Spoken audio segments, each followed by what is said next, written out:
Hey, what's going on? Nick Unsworth here, and don't try this at home. This is a video selfie while driving.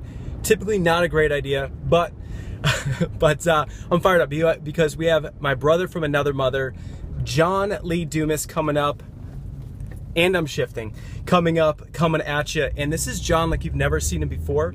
This is John talking about mindset at our stage, at our event called Ignite Your Movement. Check it out.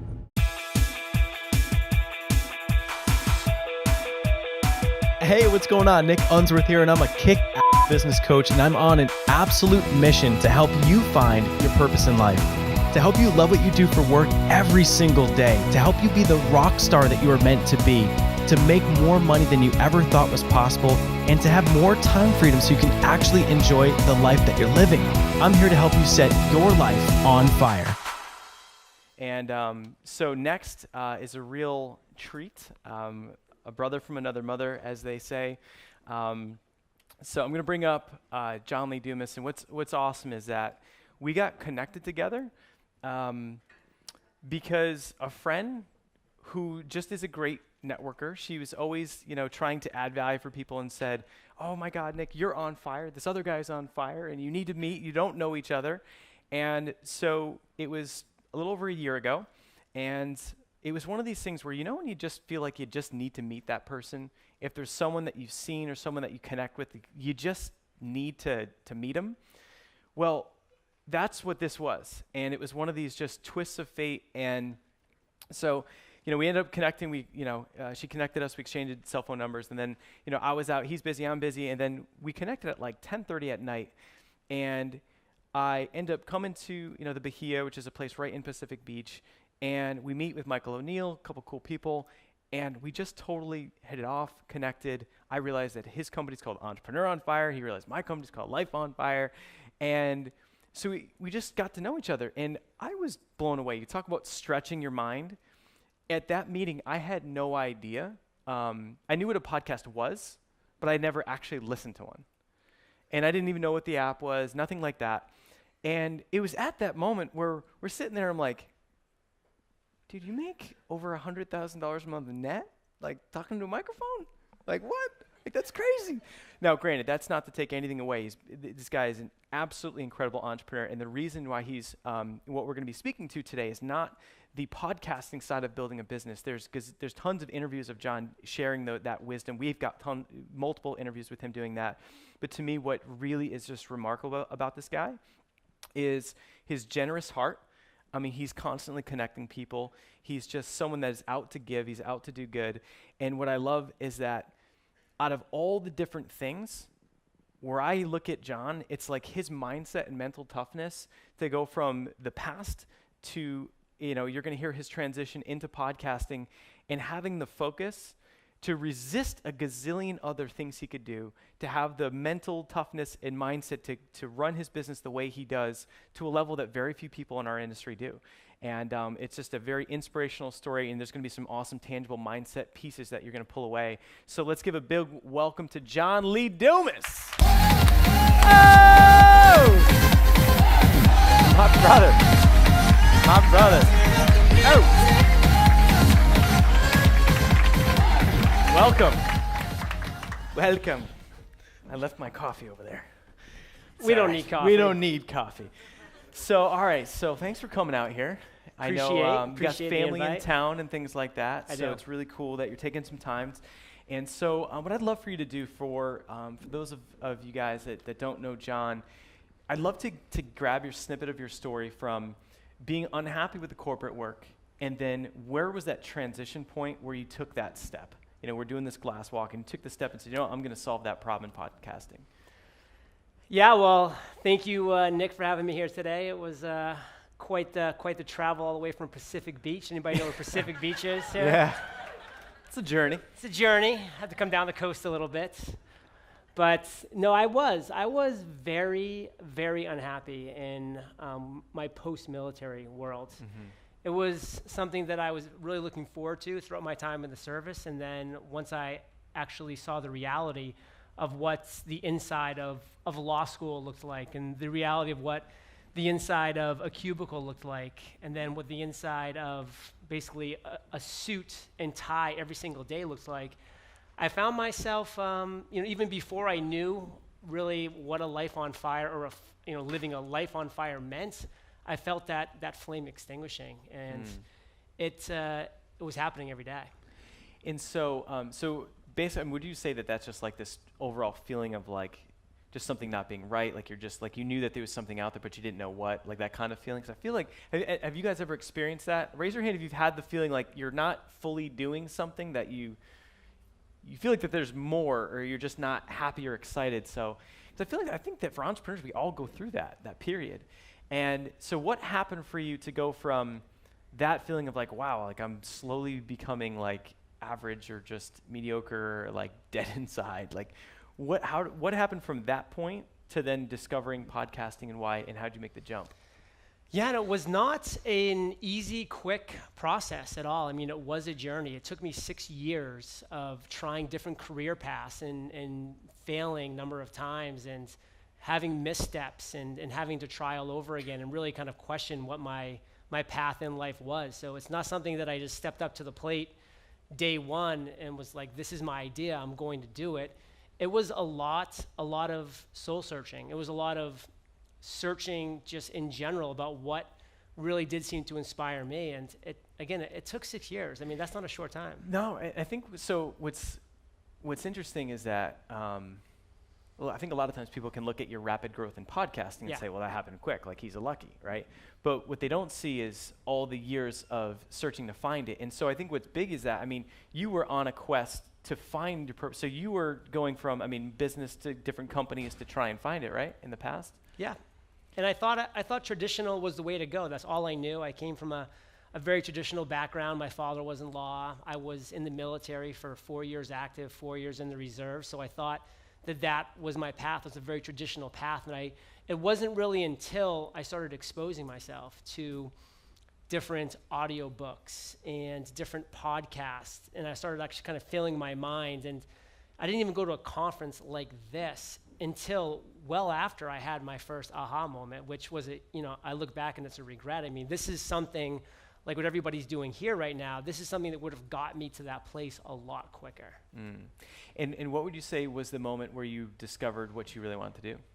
So that moment, it was a moment in time. It was a true aha moment. I was once again driving to work in a full suit, looking at another entire day of kind of suffocation and just not inspired by what I was going to be doing. And I knew that I had about another 45 minutes of a drive ahead of me, which was painful, but I used to love listening to these great audio podcasts. It just inspired me that there was just these great people that were out there sharing their journeys that I could just live at this point in my life vicariously through, because I never saw an opening. I never saw that path in front of me. But what happened to me that day was I ran out of those podcasts that I enjoy listening to, and I still had a long commute left that day. So I was like, man, this is not going to be an enjoyable day in traffic, let alone I have a whole drive back home. I'm going to go to the gym this evening. Like, I love consuming this type of content during these moments in time. And it was really an aha moment. It was really an epiphany where I sat up as I was driving and I was like, man, there needs to be a 7-day-a-week podcast that interviews the kind of entrepreneurs that I'm inspired by, but really talks about their journey and analyzes not just what they're crushing right now, because we all love to know what people are doing that's amazing right now, but how did they get there? Like, what was that path? What was that failure and that lesson learned? What was that aha moment that they had, so that I can see that aha moment and learn how they unpacked that and turned it into success? And then, what does that success look like now? And it just came to me in that moment. And I remember getting to the office and running to iTunes and searching for a 7-day-a-week podcast, and it didn't exist. And I was just like, that's it. Like, that's what I want to do in this world. I want to bring what I want to see in the world. And to kind of steal a little quote from Gandhi, I wanted to be that change that I wanted to see in the world. Like, I wanted that 7-day-a-week podcast. So I didn't just sit back and kind of complain about it, but I said, how could I make this happen? And so I think what's interesting is, so you've got you figured that out, you started to do some research, but were you a little bit, Do you have any fear just about tell us about stepping into that, because I think this weekend's designed to help you create the ahas. It's designed to help you really rekindle that fire. It's designed so that you leave here and you take the action and get what it is that you want. But that step, which is exactly why we're doing the glass walk, is that the step of saying, oh crap, like I'm going to walk away from my job, or I'm going to like go into this world of unknown of just all of a sudden I'm just going to be a podcaster, like you've never done that before. You know, I mean, so how would you describe that moment of just of tell us about the stepping into it piece? It was terrifying. It was absolutely terrifying. I can remember so clearly having made that decision and being so elated by that decision, being like, finally, it's been 6 years of me searching for that, and now I found that, and I'm so excited by that. But now what? Like now, what's that next step? And that terrified me because, you know, here I was, yes, I was being suffocated by my job and it was lacking any inspiration, but it was a job. You know, it was a 6-figure salary. I was on partnership track at this great, highly respected commercial real estate firm. My parents were proud of me. My family was just like, way to go, John, great job. Like now I'm going to say, like, I'm giving it all up and I'm going to start a podcast. And that was terrifying. And you know, and something that I really want to share with you guys here is that this is what I experienced is something that if you do experience this is actually a sign that you are going on the right path. Because I would wake up in the middle of the night, multiple nights throughout the week, terrified. It'd be 3 a.m., you know, it's just the moonlight is coming through, nothing else. Like it's like a quiet part of the night. And I would be terrified, absolutely terrified. And I would think to myself, what am I doing? Like thinking about quitting this job to start a podcast. And you know, because of just that time of nights and the fear that was in me, the only way I would be able to go back to bed at night was to convince myself that I was not going to continue on with this, that I was going to wake up the next morning, forget about my idea about podcasting, and drive forward. It was those nights, they will happen to every single person. You know, and there's this great image that I wish we could kind of pop up on screen here, but it's just like this picture of this circle, and it just says, your comfort zone right here. And then there's a little dot right here that says, where all the magic happens.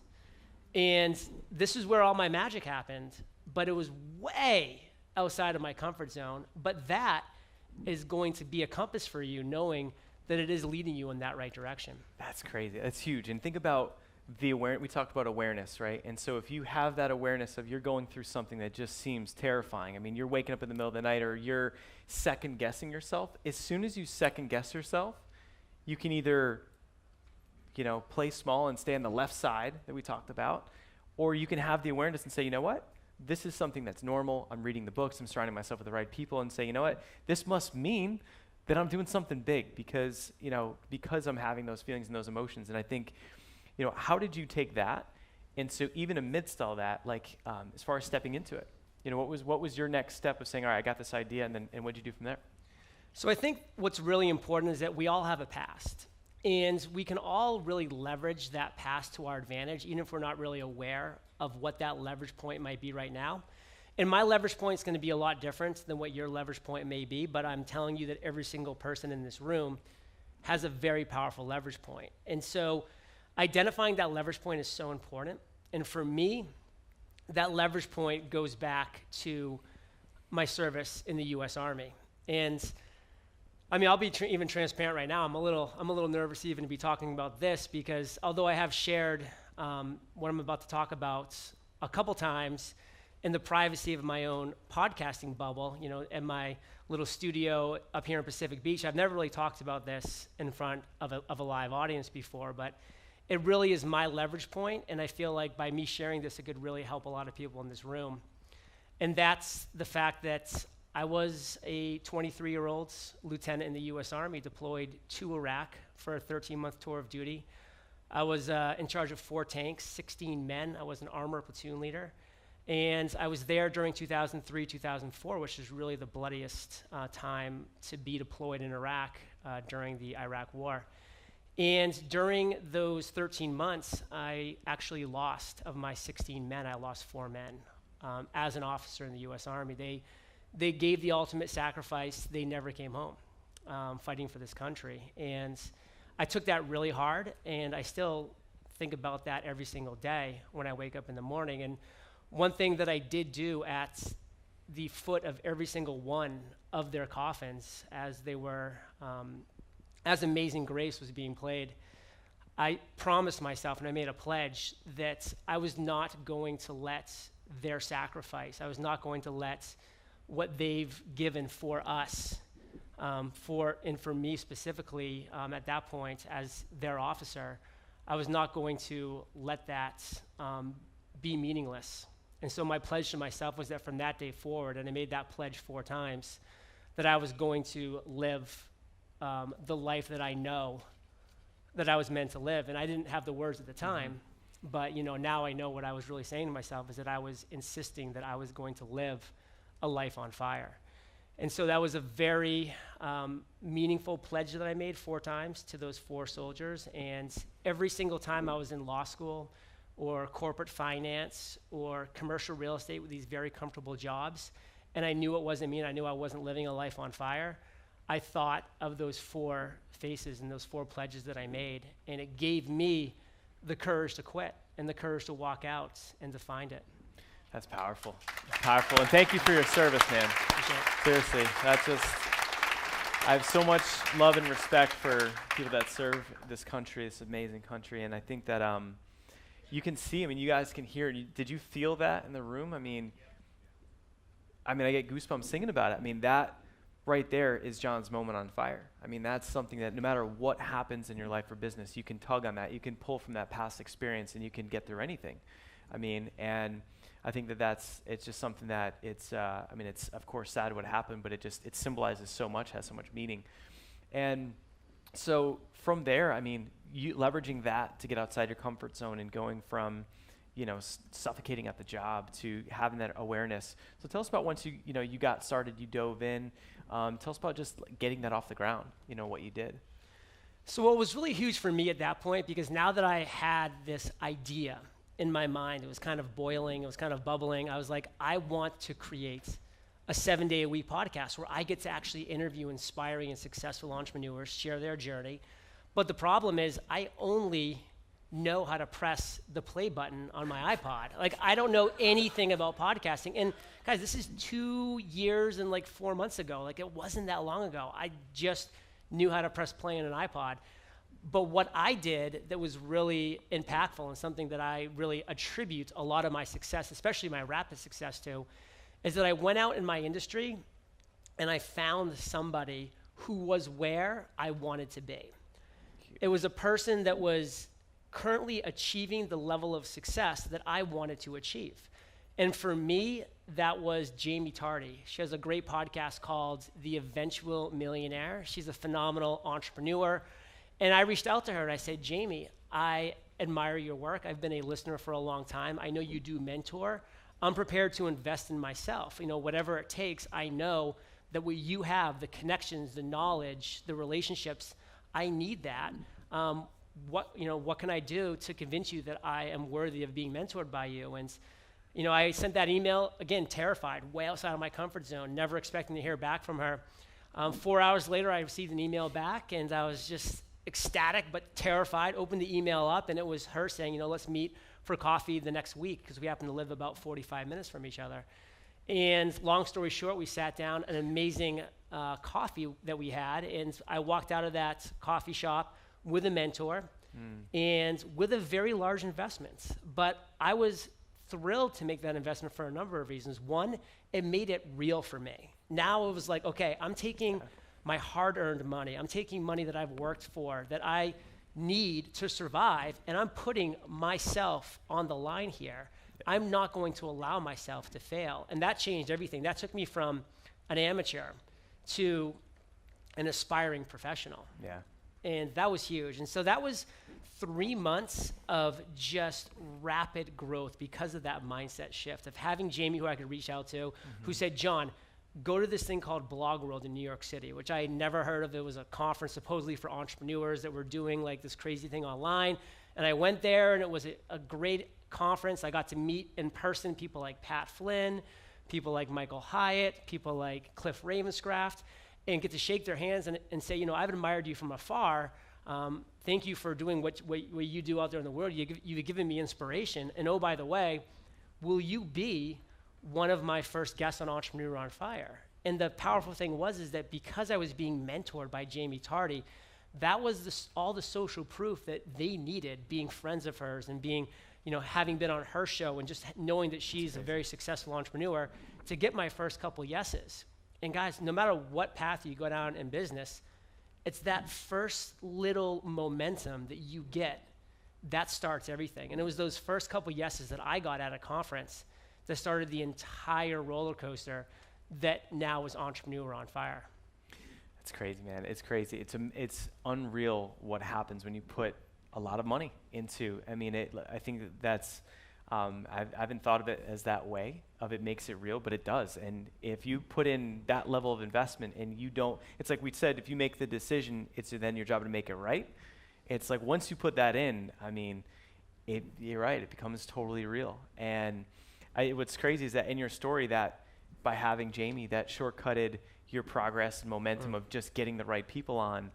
But I mean, it's like, look at the friendships that came out of that with like Pat and all these other guys. And yeah, now 2 days ago, I'm at Pat Flynn's house for a mastermind, like just with 5 other people in person. And it's still kind of just crazy for me to be sitting at a couch and being like that's Pat Flynn. Like we're actually buddies now, where, before it was just like, I was so impressed with what he was doing just as a listener, just as a reader of his blog. But this is, what happens when massive action is taken. Yeah, and so I think from there you invested in a mentor, got the playbook, got the connections, got basically off to a fast start, and then what I want to do is I want to leave everyone with some really cool nuggets of how you've built the business, because there's some remarkable things about the mindset that you've carried through, and I think sometimes we get Joe Polish calls it Tom's disease, terrified of missing shit. And so as entrepreneurs, we get so excited we want to do a gazillion things. And so what I really respect about John is you focus and you are so good at what you do that you're the best at it. And I think that it's so easy for John to go into all these other areas and say, well, I've got this big audience, like why don't I do like coaching, or why don't I do this and do that? And and we've looked at each other and we've even had a conversation like I'm staying in my lane. I'm doing what I'm good at, what I know best. And you'll delegate or refer other stuff and be happy to, but it's really you stay in your lane, and that's what makes for a really special company that's so focused on being the best at it. Because when you get so distracted with all this stuff, you can just get lost in there. So what would you say are just a couple things that you can share about, how did you build this thing? So they could be anything related to team and to leverage and outsource help, and it could be routines that you do, but how would you give a couple tips just about how you built a 7-figure business in 18 months, and how you manage it and make it look easy from afar? I know you work your butt off. Well, it's not easy. I'll tell you that to start off with. But there's definitely a couple things that are really important that I think for people that Nick touched upon that I like to dive a little bit deeper into, and that's what a lot of people will refer to as the bright, shiny object syndrome. And a lot of people know that every day on the internet, something else is coming up that looks so appealing and is so, yeah, I can do that. It won't take much time, won't take much bandwidth. And then you have this thing, and this is kind of me coming from the military, we call it the weapons of mass distraction. It's those things that are just out there. You're like, I can do this, I know I can. But as entrepreneurs, we really need to realize that by far our most valuable resource, without even a close second, is time. All we have is time, period. And if we can really find that one thing that we can just go 1 inch wide and then 1 mile deep into, that's where we're going to find our thing. And so for me, that 1 inch wide and 1 mile deep was a podcast. Was not just any podcast, but was a 7-day-a-week podcast. And let me be honest with you, my mentor, Jamie Tardy, I also, for over $3,500 it cost to join Cliff Ravenscraft's podcast mastermind for a year, and he is the podcast answer man. Both of those two incredibly successful entrepreneurs told me, John, a 7-day-a-week podcast will never work. You'll get burnt out. Your listeners will get burnt out. You'll never find enough guests. And I knew in my heart of hearts that if I was willing to just do that 1 inch wide and 1 mile deep, that I would absolutely be able to do that. And now, as I sit here today, not only do I do a 7-day-a-week podcast? I do a 7-day-a-week podcast 1 day a week.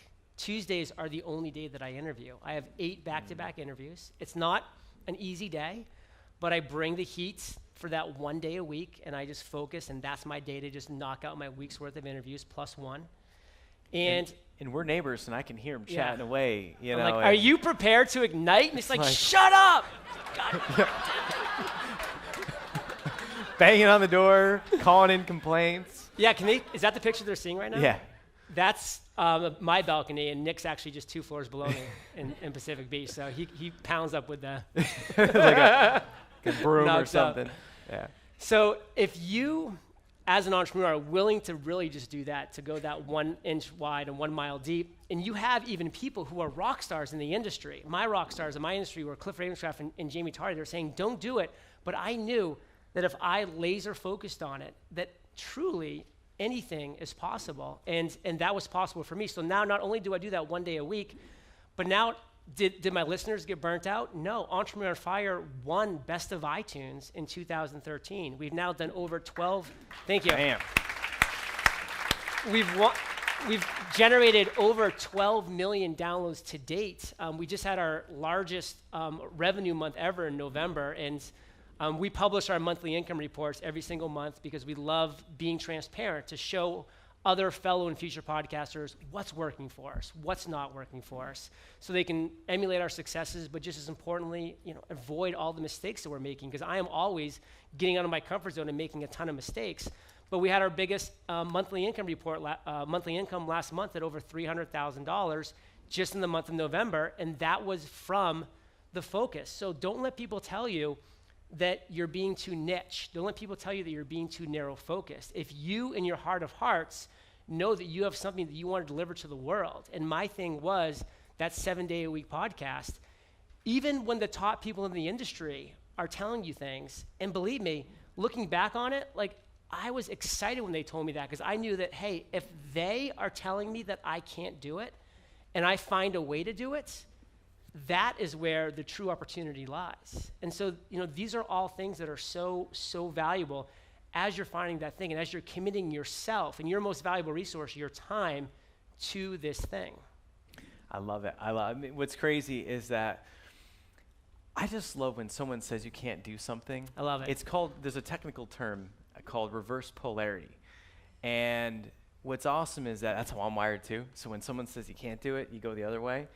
But whether you are that way by nature or not, it's like, what a fun thing. When someone says you can't do it, just allow that to fire you up. Because some people quit or whatever, but it's like, allow that to take that energy and to just smash through it, make it happen. And I think it's a great point too about, having the instincts with your gut. I mean, the mentorship, you had the foresight to take that, leverage contacts, get into circles, take what they knew. I mean, you didn't know how to set up the infrastructure, the business behind it, but you took all that and built it up. And then there's, a couple pieces you wanted to cut off. I mean, you weren't digging that advice, and you had the wherewithal to take what you like and leave the rest on the side. So it's huge. And I just want to wrap up with, how would you describe your life on fire? Like, what does a life on fire mean to you? So to me, life on fire really comes down to 2 words. And those 2 words are ripple effects. And kind of how I want to describe what that means to me exactly is everybody in this room who makes the decision to live a life on fire, you're going to come to the day where you're going to get an email from somebody. And that email, that tweet, that Facebook message, that's going to say, thank you. Like, you've changed my life. You have given me belief, you've given me energy, you've given me X, you've given me Y, whatever it might be. That's going to be an amazing day. But that's not going to be your best day. The best day that you're going to experience is when you get an email from somebody that says, John, look at this email that I received today. I was inspired by you to do this, and I went off and I did this. And it was so good because I was so inspired by what you've done that look at this email that I received from somebody, 3rd degree of separation from me. Look at this email that I received of this person that was inspired by me to do this. And now he's off or she's off doing this amazing thing. That ripple effect, when you see that you now can step back and that you're having this power, not only over in this impact, in this absolute awesomeness over not just people who are directly connected to you, but then those people are going off and doing these type of things, that ripple effect is going to be the best email that you receive. And that, to me, is the life on fire. I love it. I love it. I love it. And isn't it nice? I can't stand email, but with that kind of an email, it changes everything. You know what I'm saying? So, all right. So give a hand for John Lee Dumas. So thanks so much, brother. My man. I love it, man. Awesome.